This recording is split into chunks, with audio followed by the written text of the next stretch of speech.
Welcome back to the new video. उम्मीद है कि आप सबकी तरह अच्छे से चल रही हो। और आज की वीडियो में हम बात करने वाले हैं वो है नेक्स्ट चैप्टर के बारे में, वो है मेंसुरेशन। ऑलरेडी हमने अलजेब्रा और ज्योमेट्री को अच्छे से ख़त्म किया और आज से हम स्टार्ट करने जा रहे हैं मेंसुरेशन। अगर मेंसुरेशन की बात करें, आपके सिलेबस में दोनों चीज़ें दी है, एक तो 2D मेंसुरेशन और 3D की भी बात की है। अगर यहाँ पे मैं बात करूँ, इस मेंसुरेशन में आपको कुछ जो चीज़ें हैं वो 2D है और कुछ जो आपके सिलेबस में वो 3 डायमेंशन वाली फिगर्स है। ठीक है, यहाँ पे अगर मैं 2D की बात करूँ, 2D ऐसी डायग्राम्स होती है, 2D ऐसी फिगर्स होती है जिसमें 2 डायमेंशन आपको गिवन होंगे। मीन्स कि 2 डायमेंशंस आर गिवन। 2 डायमेंशन वो कौन कौन से? एक तो लेंथ होती है और ब्रेड्थ होती है। ठीक है, या क्या दे सकता है, इन ब्रेड की जगह हाइट आपको लिख सकता है या विड्थ लिख सकता है। ठीक है, मीन्स कि आपको 2 डायमेंशंस गिवन होंगे फिगर में।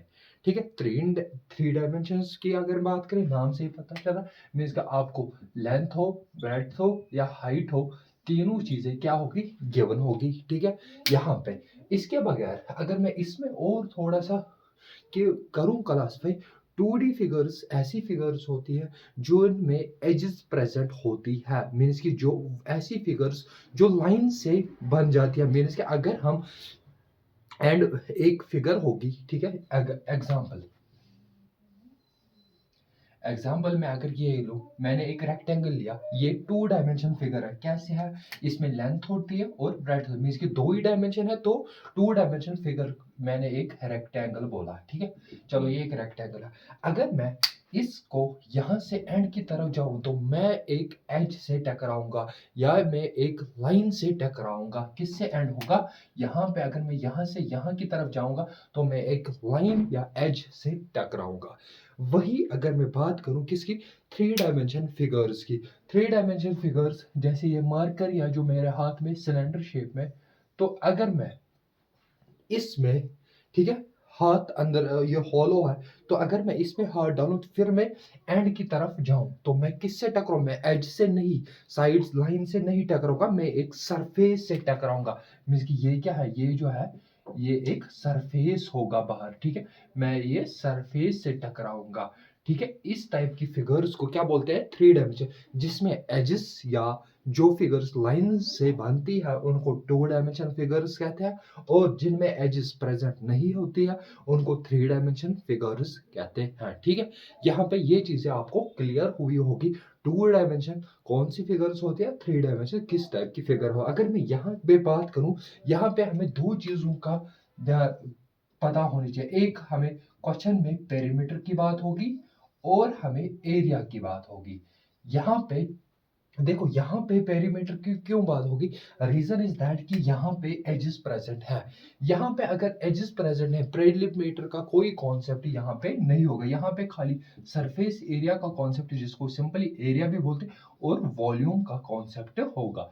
ठीक है, यहाँ पे कोई वॉल्यूम का कॉन्सेप्ट नहीं होगा। ठीक है, यहाँ पे पेरीमीटर और एरिया की बात होगी और इन फिगर्स में सरफेस एरिया एंड वॉल्यूम की बात होगी। ये आपको चीजें क्लियर होनी चाहिए पहले। ठीक है, अब हम पहले जो स्टार्ट करने वाले हैं वो है 2 डायमेंशनल फिगर्स के बारे में। ठीक है, यहाँ पे हम 2D फिगर्स आज से स्टार्ट करेंगे, फिर हम 3D फिगर्स की बात करें। अगर मैं 2D फिगर्स की बात करूं आपसे, तो एक आपके सिलेबस में रेक्टेंगल लिखा है, सॉरी, ट्रायंगल लिखा है। उसके बाद आपको क्वाड्रिलेटरल्स लिखे हैं। क्वाड्रिलेटरल्स में क्या, हमने अभी ज्योमेट्री में भी क्वाड्रिलेटरल्स पढ़े कि रेक्टेंगल है, रोम्बस है, स्क्वायर हो गया, ठीक है, पैरेललोग्राम हो गया, ट्रेपीजियम हो गया, इस टाइप की फिगर्स हो गई। ठीक है, उसके बाद आपको रेगुलर पॉलीगन के बारे में, एरिया की फॉर्मूला क्या होती है, हमने ज्योमेट्री में जाना क्या क्या होता है वो। ठीक है, अब हमें उसका एरिया कैसे निकाल पाते हैं। ठीक है, रेगुलर पॉलीगन्स की बात की है, और उसके बाद आपका सर्कल्स 2D फिगर में आता है तो उसकी बात। ठीक है, ये चीजें 2D में होगी, उसके बाद हम 3D को कवर अप करेंगे। अब हम स्टार्ट करेंगे 2 डायमेंशनल फिगर्स। ठीक है, यहाँ पे पहली जो फिगर रहेगी जो आपके सिलेबस के अकॉर्डिंग, वो है रेक्टेंगल, सॉरी, ट्रायंगल।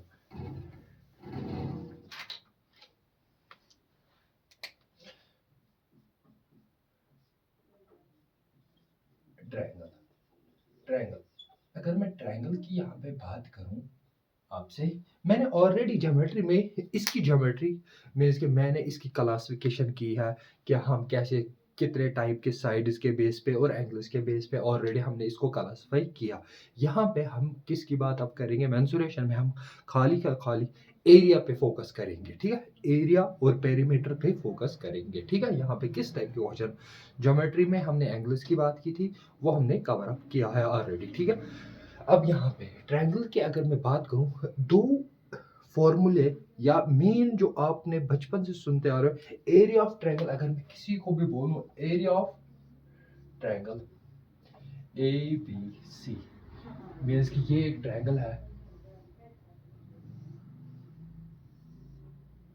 ठीक है, ये ए है, ये बी है, ये सी है, ठीक है। आपने एक फॉर्मूला सुनी होगी जो आपको याद भी होगी, area of triangle half of base into altitude या जिसको हम हाइट बोलते हैं।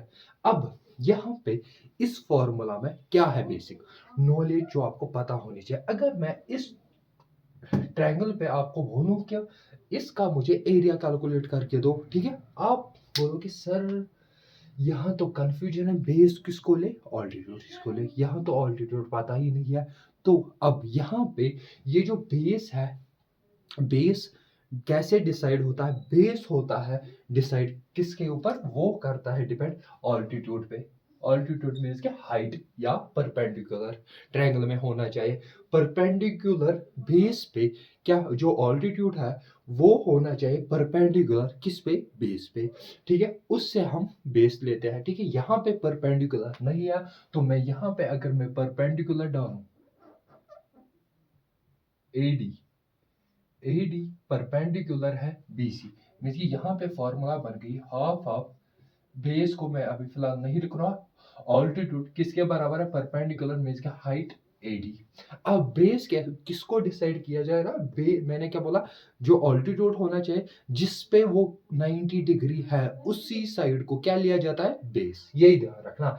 ऑल्टीट्यूड किस पे है, AD से, A से निकला है, किस पे पड़ा है, BC पे, तो BC को क्या कंसिडर किया जाता है, बेस, ठीक है। ये चीज आपको क्लियर होनी चाहिए, ठीक है। अगर मैं सर, अगर मैं इसकी जगह AD नहीं, अगर मुझे ये गिवन हो इस टाइप से BE, ये भी एक ऑल्टीट्यूड है, मीन्स कि ये यहाँ पे क्या बना रहा है, 90 डिग्री, अगर मुझे ये चीज गिवन हो तो मैं क्या करूं, तो उस टाइम आप और करके लिख सकते हो हाफ हाफ। मैं इस बारी ऑल्टीट्यूड BE अगर मैं लूंगा, किसको लूंगा, BE को, अगर मैं BE ऑल्टीट्यूड की बात कर रहा हूं, परपेंडिकुलर की बात कर रहा हूं, तो BE किस पे है, AC पे, तो बेस कौन सी लेनी है फिर, AC। इन दोनों का ऐसे निकालो, ऐसे निकालो, ठीक है, एरिया बराबर होगा अगर ये परपेंडिकुलर डिसाइड कर रहा है, ठीक है, हाइट डिसाइड कर, एरिया इस केस में जो वैल्यू आएगी इस केस में वैल्यू आएगी, इस ट्रायंगल का एरिया सेम रहने वाला है, चेंज नहीं होगा। आप इसको बेस कंसीडर करो, इसको base consider, area will be same, area same रहेगा, ठीक है। उसके बाद आपने और एक फॉर्मूला पढ़ी होगी, वो उसको बोलते हैं जो हमने ज्योमेट्री में भी शायद डिस्कस किया था, हेरॉन्स फॉर्मूला, उसका जो एरिया ऑफ ट्रायंगल ABC, ये देखो, ये जो फॉर्मूला है half of base into altitude, ये तभी लगती है ट्रायंगल में, एरिया ऑफ ट्रायंगल तभी निकल सकता है जब उसमें ऑल्टीट्यूड दिया हो। अगर ऑल्टीट्यूड नहीं दिया होता है, मीन के किस केस में ऑल्टीट्यूड इजीली हम कैलकुलेट करते हैं, दो केस है, एक तो इक्विलेटरल ट्रायंगल और आइसोसेलेस ट्रायंगल में इजीली दिख जाता है, या राइट एंगल ट्रायंगल में तो क्लियरली पता ही है, ठीक है। दो ट्रायंगल्स में हम ऑल्टीट्यूड या जिस हाइट ट्रायंगल निकाल सकते हैं इजीली, मींस उतनी लंबी कैलकुलेशन नहीं है। अगर हमें कोई स्केलियन ट्रायंगल, कौन सा ट्रायंगल हो, स्केलियन ट्रायंगल, स्केलियन ट्रायंगल वो ट्रायंगल होता है जिसमें अगर ये ABC है, एक स्केलियन ट्रायंगल है जिसमें A के अपोजिट क्या होगा, A, B के अपोजिट B, C के अपोजिट C होगा, मींस कि यहाँ पे A is not equal to B not equal to C means कि तीनों साइड्स अलग अलग है। तो उस केस में हम कौन सी फॉर्मूला पे आते हैं? Heron's formula. उसके अकॉर्डिंग वो क्या फॉर्मूला है? वो है root of S into S minus A S minus B S minus C। ठीक है, इसके बराबर होता है। ठीक है, ये जो S है अब ये क्या है? ये S यहाँ पे क्या है? इस S को बोला जाता है सेमी पेरीमीटर। क्या बोलता है? Semi perimeter. मतलब सेमी पेरीमीटर S की जो वैल्यू है वो किसके बराबर होता है? पेरीमीटर की वैल्यू होती है sum of sides A plus B plus C divide by semi का मतलब 2 डिवाइड 2 मीन्स कि इस S की वैल्यू क्या होती है? A plus B plus C upon 2 means कि तीनों साइड्स का सम डिवाइड कर रहा है हाफ और आपको ये फॉर्मूला लगा के आपका आंसर आ जाएगा। किस केस में? जब आपके पास स्केलियन ट्रायंगल दिया हो। अगर आपके पास इक्विलेटर हो आइसोसेलेस, उस केस में हम डायरेक्ट रिजल्ट का यूज करते हैं। वो भी यहीं से निकला है, वो भी यहीं से निकला है। अगर आप राइट एंगल ट्रायंगल में भी ये फॉर्मूला लगोगे आपका आंसर सेम रहेगा, मगर उसके लिए शॉर्टकट रहता है half of base into altitude. ठीक है, अब इसके बाद अगर मैं यहाँ पे कुछ ट्रायंगल्स की अगर मैं बात करूं, यहाँ पे अगर जो पहला ट्रायंगल मैं लूं, उससे उससे पहले और एक हम करेंगे आप बात किसकी? इक्विलेटरल ट्रायंगल की। ठीक है, उससे पहले मैं एक रिजल्ट आपको पता होना चाहिए कि क्या सर ये अगर ट्रायंगल एक है ट्रायंगल एक है ए बी सी, तो अगर ये ट्रायंगल है तो ये यहाँ पे परपेंडिकुलर या ऑल्टीट्यूड ए डी, इसको बोला जाता है बी ई। अगर ये ऑल्टीट्यूड है सी एफ। ठीक है, तीन ऑल्टीट्यूड्स, सॉरी सॉरी, तीन ऑल्टीट्यूड नहीं, ये मीडियंस अगर है A D C F and BE और मीडियंस। अगर ये तीनों मीडियंस है, इसको मैं रिप्रेजेंट करूंगा। ये जो एडी मीडियन है इसको मैं बोलूंगा एम ए, इसको मैं बोलूंगा एम बी और इसको बोलूंगा एम सी। मतलब किसको? एम बी किसको मैंने बोला? बीई को। बीई को एम बी और इसको बोला मैंने एम सी। ठीक है, यहाँ पे एक इंपॉर्टेंट रिलेशन है जो आपके एग्जाम में आती है बार बार। ये जो ट्रायंगल ए बी सी है, area of triangle A B C किसके बराबर होता है? वो होता है सर 4/3 एरिया ऑफ ट्रायंगल जो बना हो किससे? Side M A M B M C, इन तीनों मीडियंस से। देखो ये तीन मीडियंस की कुछ वैल्यू होगी। अगर मैं इनसे एक ट्रायंगल बनाऊं M A M B M C, ठीक है, इस ट्रायंगल के एरिया मीन्स कि ये जो कंप्लीट ट्रायंगल है जिसमें ये तीन मीडियंस है, उस ट्रायंगल का एरिया कितना होता है? 4/3 एरिया ऑफ ट्रायंगल जो किससे बना हो? मीडियंस से। ये रिलेशन आप, ये इंपॉर्टेंट रिलेशन आपको याद होनी चाहिए और इसको आप कॉपी पे लिखो। ठीक है, इसके बाद हम फर्दर बात करेंगे अब किसकी? इक्विलेटरल ट्रायंगल की। ठीक है, इसको आप लिखो, मैं इसको रब कर लेता। ठीक है, यहाँ पे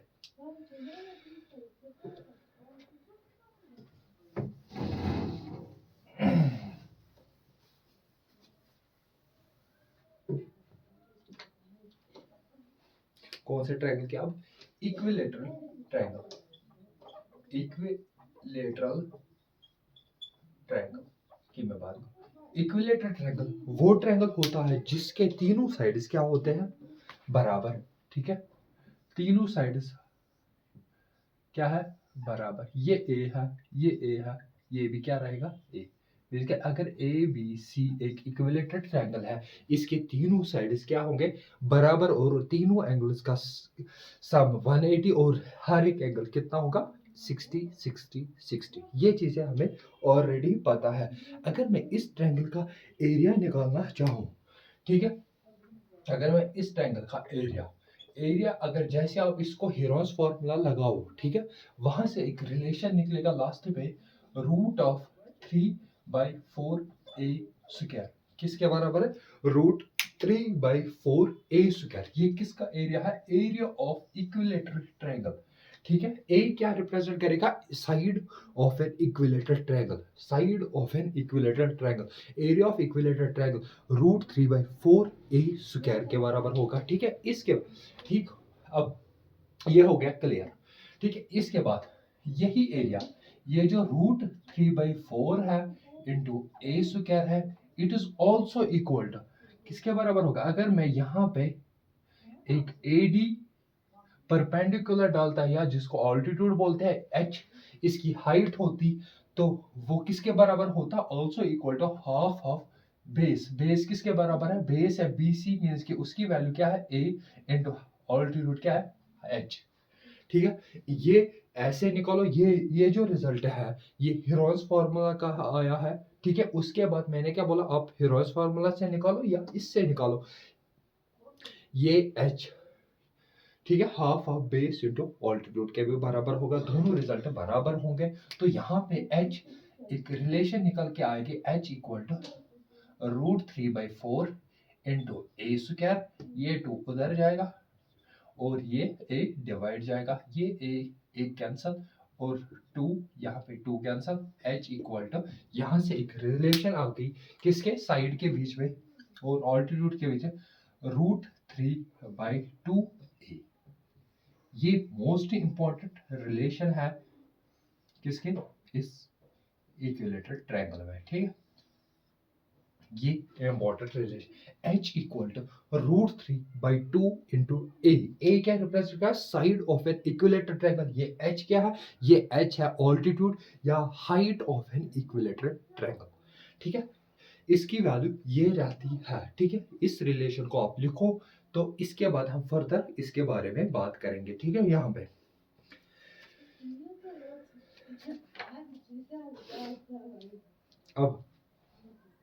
अब यहाँ पे इसी इक्विलेटरल ट्रायंगल में कुछ चीजें आती है क्या, अगर देखो एक इक्विलेटरल ट्रायंगल है,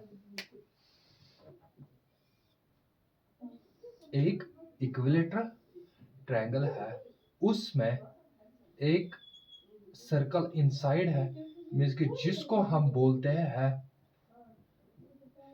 इन सर्कल। ठीक है, आर से मैंने डिनोट किया, ये ए है, ये ए है, ये ए है, ये ABC एक इक्विलेटरल ट्रायंगल है। तो ये अगर इसमें सर्कल एक है इनसाइड, तो अगर आपसे पूछे कि ये जो शेडेड एरिया है, इसका मुझे एरिया बताओ, इसका मुझे क्या बताओ, एरिया। ठीक है, आप कैसे करोगे, इसमें देखो आप, एरिया ऑफ शेडेड जो रीजन है, अब इसमें ये जो एरिया होगा वो होगा area of an equilateral triangle, इस कंप्लीट ट्रायंगल का एरिया। ठीक है, किसके बराबर है, √3/4 ए स्क्वायर माइनस क्या होगा, एरिया ऑफ एन सर्कल। देखो इस कंप्लीट ट्रायंगल में जब मैं एरिया ऑफ सर्कल को माइनस करूंगा, बचेगा क्या, बचेगा शेडेड रीजन, मींस के area of an circle, area of circle. देखो अब अगर मैं आपसे बात करूं, ये जो सर्कल है इस रेडियस को क्या बोलते हैं, इन सर्कल रेडियस, जो हमने ज्योमेट्री में डिस्कस किया है, आर। ठीक है, आर की जो वैल्यू होती है वो किसके बराबर होती है, सर वो होती है शायद area of triangle divide by S. S क्या है, सेमी पेरीमीटर। ठीक है, ये जो आर की वैल्यू होती है वो किसके बराबर है, area of a triangle, means कि यहाँ पे मैं लिख सकता हूँ अब √3/4 a square minus area of triangle किसके बराबर है, πr स्क्वायर। ठीक है, अब इस आर की वैल्यू क्या होती है, वो किसके बराबर है, वो हमने इन सर्कल में रिलेशन देखा था, ये जो आर है वहां से हमने रिजल्ट एक प्रूव भी किया है, वो होता है बराबर एरिया ऑफ ट्रायंगल, जिसको हमने डेल्टा बोला था, डिवाइड बाय एस। एस क्या है, सेमी पेरीमीटर। अगर मैं इसमें वहां पे, ये असल में मुझे ये डिस्कस कर रहा था, मैंने वहां पे नहीं किया है। ठीक है, यहाँ पे अब देखो, क्योंकि मैं चाहता था कि दोनों चीजें एक ही जगह बताऊं। ठीक है, अब इस आर की वैल्यू, ये जो इन सर्कल रेडियस है, इसको क्या बोलते हैं, इन सर्कल इन सेंटर। ठीक है, ये जो इन सर्कल रेडियस है, इस आर की value in A equilateral triangle क्या होती है, इसको आप देखो। एरिया ऑफ एन ट्रायंगल, ये किस ट्रायंगल की बात होगी, इक्विलेटरल ट्रायंगल, किसके बराबर है, √3/4 इंटू ए स्क्वायर, ठीक है, divide by sum of perimeter. Sum of S का मतलब पेरीमीटर का हाफ, पेरीमीटर का सेमी पेरीमीटर, सॉरी मैंने सम ऑफ पेरीमीटर बोला शायद, ये होता है सेमी पेरीमीटर। सेमी पेरीमीटर की वैल्यू क्या होगी, सर सेमी पेरीमीटर किसके बराबर होगा, perimeter sum of sides a plus a means कि 3a/2, 3a/2। अब यहाँ पे क्या होगा, r की वैल्यू निकल के आ गई आपके पास, किसके बराबर है, √3/4 इंटू ए स्क्वायर, और ये रेसिप्रोकल 2/3a, यहाँ पे 2, ठीक है, यहाँ पे ये एक कैंसल, ठीक है, इसके बाद यहाँ से निकल के आ गया √3/2 इंटू a/3, ठीक है, यहाँ पे √3/6 इंटू ए, ठीक है। इसके बाद यहाँ पे अगर मैं इसमें रैशनलाइज करूं न्यूमरेटर को, मीन्स कि यहाँ पे √3 से मल्टीप्लाई करूं, √3 से डिवाइड करूं, तो √3 इंटू √3 क्या बन के आएगा, √3 का स्क्वायर मीन्स के √3 का स्क्वायर डिवाइड बाय 6 इंटू √3, ठीक है, इसमें कोई प्रॉब्लम नहीं है। अब यहाँ पे निकल के आ गया आपका रिजल्ट, ये कैंसल, 3/6 √3, और यहाँ पे शायद a भी था, तो a यहाँ पे 1, 2, तो यहाँ से रिजल्ट निकल के आ गया a/2 √3, a/2 √3। इस r की value in an equilateral triangle, ये जो इन सर्कल रेडियस है इक्विलेटरल ट्रायंगल में किसके बराबर होती है, वो होती है a/2 √3। ये किसके बराबर है, a/2 √3। ये हमारा फाइनल रिजल्ट आ गया, मींस के इस r की क्या वैल्यू होती है इक्विलेटरल ट्रायंगल में, अगर बात की जाए a/2 √3। अगर इन जनरल बात करें तो वो होती है area of a triangle divide by semi perimeter, ठीक है। यहाँ पे अब देखो इसका यूज कहाँ पे करते, इस आर की जगह यहाँ पे रखते, तो यहाँ से एरिया ऑफ शेडेड रीजन निकल के आता आराम से आपको, ठीक है। मींस कि ये एक खाली ए, देखो ये आर, ये जो आर अभी तक दो वेरिएबल है, ये भी वेरिएबल, ये भी variable, side of N equilateral अगर गिवन है, रेडियस नहीं दिया है, तो इस r की वैल्यू क्या होती है, इसके बराबर, इसको रिप्लेस करते, यहाँ पे खाली साइड निकल के आता, मींस कि आपको खाली क्वेश्चन में क्या देता, वो साइड ऑफ एन इक्विलेटरल ये है, मुझे बताओ एरिया ऑफ शेडेड रीजन क्या है, ये मैंने समझा ये कॉन्सेप्ट, ठीक है, कैसे करना है, ठीक है। इसके बाद हम, ये आप लिखो, इसके बाद हम और एक कॉन्सेप्ट सीखेंगे इसी इक्विलेटरल ट्रायंगल में, ठीक है।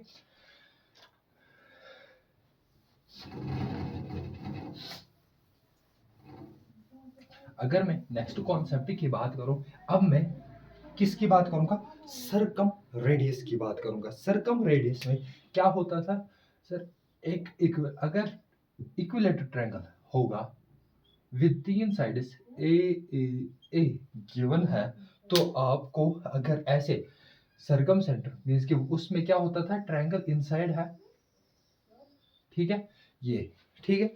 अगर आपसे वो पूछे कि मुझे बताओ इस, ये जो शेडेड एरिया है इसका एरिया मुझे दो, ठीक है, इस शेडेड एरिया का निकलेगा कैसे area, area of A shaded region, area of shaded region निकल के आएगा एरिया ऑफ ए सर्कल, इस कंप्लीट सर्कल का एरिया किसके बारे, area of circle, area of circle minus करना है उसमें ट्रायंगल, एरिया ऑफ ट्रायंगल, ठीक है। एरिया ऑफ एन सर्कल किसके बराबर होगा, इसका कोई पॉइंट होगा ओ, यहाँ पे ये रेडियस बन गया, मींस कि मगर कौन सी रेडियस आएगी, कैपिटल आर, सर्कम रेडियस, तो यहाँ पे ये एरिया होगा बराबर pi R square minus area of an triangle, ये एक इक्विलेटरल ट्रायंगल है, इसकी वैल्यू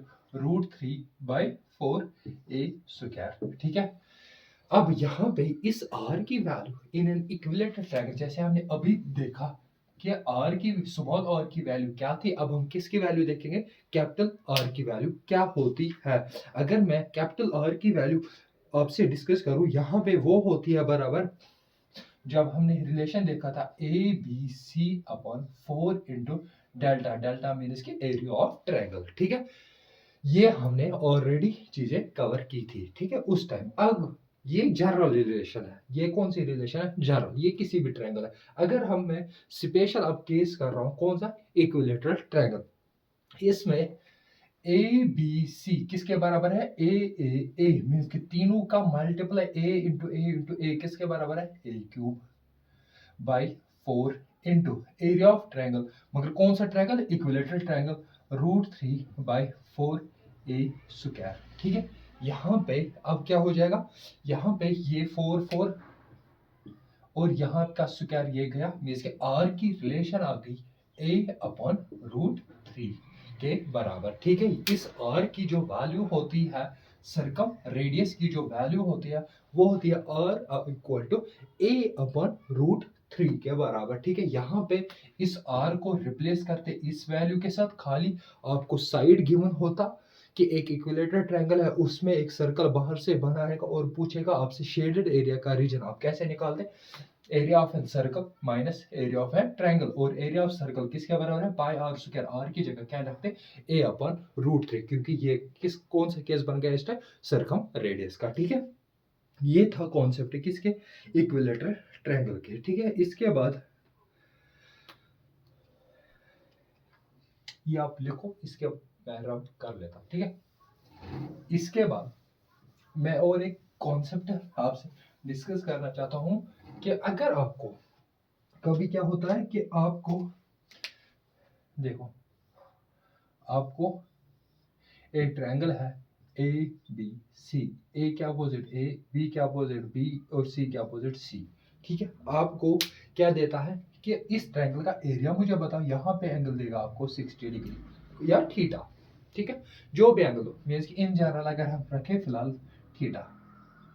अगर आपको ए दिया है, दो साइड दिया है और उनके बीच का एंगल, तो उस केस में इस area of triangle also equal to half half ये दो side a into c into sine theta के बराबर होगा। किसके बराबर है, ये दो साइड का मल्टीप्लाई इंटू साइन थीटा। अगर थीटा की वैल्यू आपको गिवन हो क्वेश्चन में, तो आप ऐसे भी एरिया ऑफ ट्रायंगल निकाल सकते हो, ठीक है। इस रिलेशन को लिखो। इसके बाद हम बात करेंगे किसकी, राइट एंगल ट्रायंगल तो हमें पता ही है तो इसके बाद हम आइसोसेलेस ट्रायंगल की बात करेंगे, ठीक है, जो इंपॉर्टेंट रहने वाला है, ठीक है।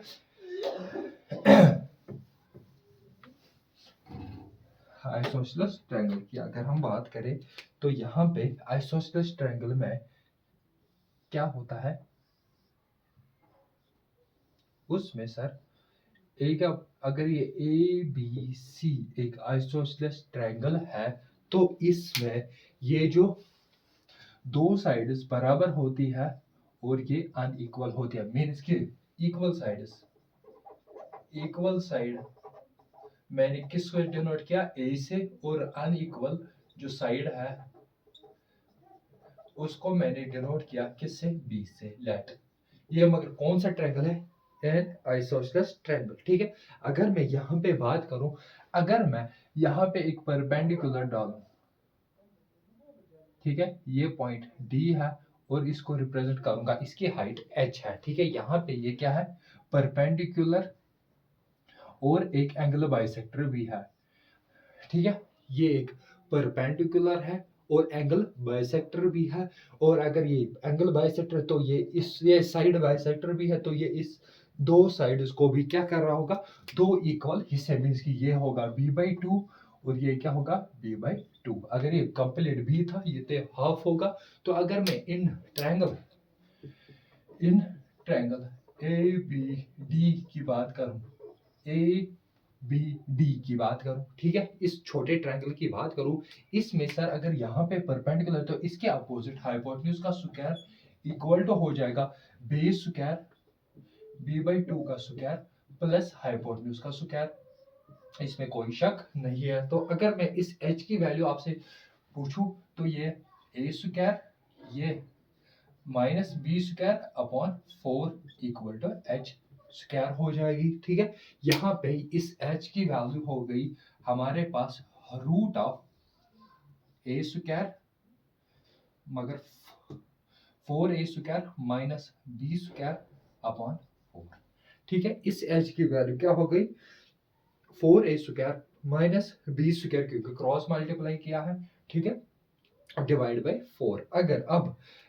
अगर इस इक्वल आइसोसेलेस ट्रायंगल का आपसे पूछा कि मुझे बताओ एरिया, अब एरिया ऑफ आइसोसेलेस ट्रायंगल का अगर मैं आपसे पूछूं एरिया क्या किसके बराबर है, वो है sir half of base into altitude या हीरोइंस फार्मूला भी लगा सकते हैं। ठीक है, हाफ हाफ बेस क्या लोगे, बेस सर अगर परपेंडिकुलर सामने दिख रहा है एडी तो बेस कौन सी लेगी बीसी, बीसी का वैल्यू बी है और ऑल्टीट्यूड की वैल्यू एच है। एच की वैल्यू किसके बराबर है root of 4a square minus B square divide by 4। ठीक है, यहां से आपका जो area of triangle of isosceles triangle के लिए एक रिजल्ट सामने आएगा वो है 1/2 इंटू बी। इस रूट का बाहर निकलेंगे तो यहाँ से 2 into root of 4a square minus B square की वैल्यू आ जाएगी। ठीक है, इसके बाद आपके पास जो ये एरिया ऑफ ट्रायंगल है वो निकल के आएगा b into 4 square minus B square. Sir ये a और b क्या है, यहाँ पे area of triangle A B C मगर कौन सा ट्रायंगल है आइसोसेलेस ट्रायंगल, इसका आप ध्यान रखो। ये ए क्या है, ए है इक्वल साइड, जो दो इक्वल साइड होते हैं आइसोसेलेस ट्रायंगल उसकी बात हो रही है, और बी क्या है नॉन इक्वल साइड। ठीक है, यहाँ पे इसका रिजल्ट भी आप याद रखोगे, डायरेक्ट क्वेश्चन यहाँ से बनते हैं। ठीक है, ये हमने बात की किसकी, इक्विलेटरल ट्रायंगल की बात की, आइसोसेलेस ट्रायंगल की बात की, और राइट ट्रायंगल ऑलरेडी हमें पता है कि अगर मैं उसका भी थोड़ा सा आपसे डिस्कस करूं कि क्या है राइट एंगल ट्रायंगल की, अगर मैं थोड़ा सा डिस्कशन आपसे करूं तो उसमें राइट एंगल ट्रायंगल वो ट्रायंगल होता है जिसमें क्या हो एक 90 डिग्री का एंगल बन रहा हो। अगर ए बी सी एक राइट एंगल ट्रायंगल है इस, ठीक है, यहाँ पे इसकी वैल्यू किसके बराबर हो गया, इस ट्रायंगल की जो फॉर्मूला निकल के वो होगी हाफ ऑफ बेस किसको लो, क्योंकि यहाँ पे बेस पे परपेंडिकुलर है या इस पे, इसको बेस मानो इसको मानो तो एक ही बात है बी सी इंटू ऑल्टीट्यूड क्या होता ए बी, इसमें कोई प्रॉब्लम नहीं होती है। खाली हमें पता होता है क्या 90 डिग्री के अपोजिट हाइपोटेन्यूज है उसको नहीं लेना है एरिया में, ये दो साइड्स का मल्टीप्लाई करके हाफ करना होता है। किस केस में, जब हमें राइट एंगल ट्रायंगल होता है। ठीक है, ये तो बेसिक चीज हम यूज करते हैं। ठीक है, ये हमने आज ट्रायंगल्स को खत्म किया है थ्योरी के हिसाब से। ठीक है, नेक्स्ट वीडियो में इसमें जो थ्योरेटिकल चीजें हमने सीखी आज ट्रायंगल्स में, तो इसी पे क्वेश्चंस किस किस टाइप के बनते हैं एमसीक्यूज, तो उनको डिस्कस करेंगे नेक्स्ट वीडियो में। ठीक है, अगर आपको ये वीडियो अच्छा लग रहा हो तो अपने दोस्तों के साथ इसको शेयर करो और इस चैनल को सब्सक्राइब करो। Thank you for watching this video.